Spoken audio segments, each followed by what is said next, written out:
dès que j'ai parlé du coup d'État scientifique, le tenant de la théorie du Moulinex, que vous connaissez très bien, est sorti pour intimider, pour qu'on ne parle plus du coup d'État scientifique. Mais le coup d'État scientifique, je le définis comme étant une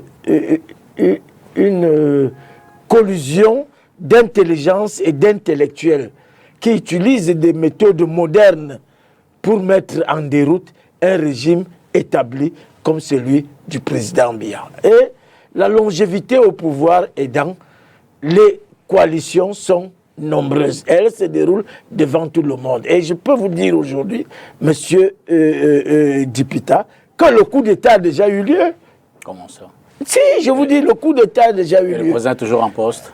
Non, c'est la cerise sur le gâteau aujourd'hui. Vous savez, le président est obligé d'être là pour la simple raison que il sait que tous les loups qu'il a élevés là, personne ne peut lui garantir une retraite paisible.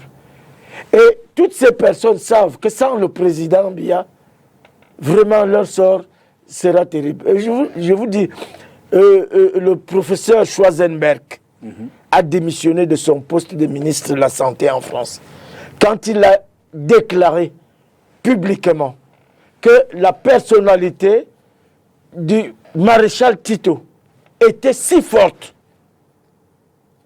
qu'il a permis de maintenir le maréchal Tito en vie pendant 20 ans, alors qu'il était cliniquement mort.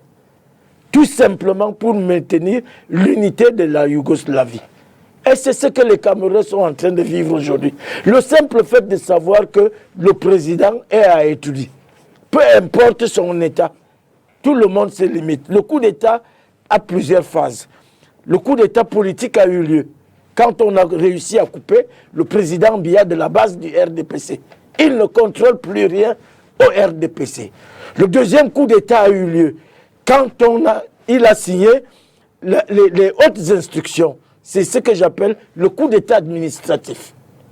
Donc, à travers les hautes instructions, on peut vous faire gober tout ce qu'on veut et la République donne l'impression d'être debout et que le président agit. Pourquoi agir sur hautes instructions là où le peuple a besoin de vous voir et de sentir qu'ils sont gouvernés? Le coup d'État économique a eu lieu. Vous avez vu, le président Biya a hérité de près de 100 sociétés d'État. Toutes ont été mises en faillite par ses amis et toujours par le parti, le RDPC. Le coup d'État institutionnel. Vous voyez ce qui s'est passé à l'Assemblée nationale, où on a décidé de passer outre. Les tests disent que c'est le président de l'Assemblée nationale qui nomme le secrétaire général de l'Assemblée nationale. On lui a imposé un secrétaire général qui d'ailleurs est dans les couloirs du TCS pour détournement et autres. Donc il y a eu un coup d'État institutionnel. On a imposé un neveu du président pour avoir le contrôle de l'Assemblée, parce que Kavaï semble être un homme un peu rebelle sur les bords. Et au Sénat, une autre grosse institution, on a pris un légume, on a placé là-bas, Mavame Boutou, je ne sais pas, il doit avoir même 100 ans. Il est l'aîné du président, c'est l'oncle du président. Et vous voyez comment fonctionne cette institution. Et le dernier coup d'État qu'il vient de réussir, c'est l'humiliation de la justice. L'humiliation de la justice militaire, l'humiliation des militaires de haut rang. Quand on amène un monsieur comme le juge Sikati, assez de dire, et on le lui promet de manière publique et directe, par une personne qui est entendue là-bas. Et vous voyez, on nous amène aujourd'hui sur haute instruction, on a nommé un autre juge d'instruction. C'est vrai que les tests prévoient que le juge d'instruction, le tribunal militaire peut fonctionner avec 1 ou 2, 3 juges d'instruction.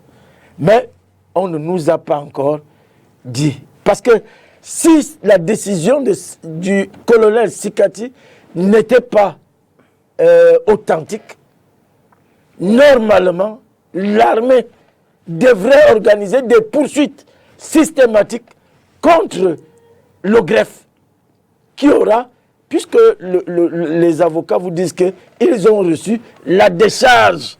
La décharge.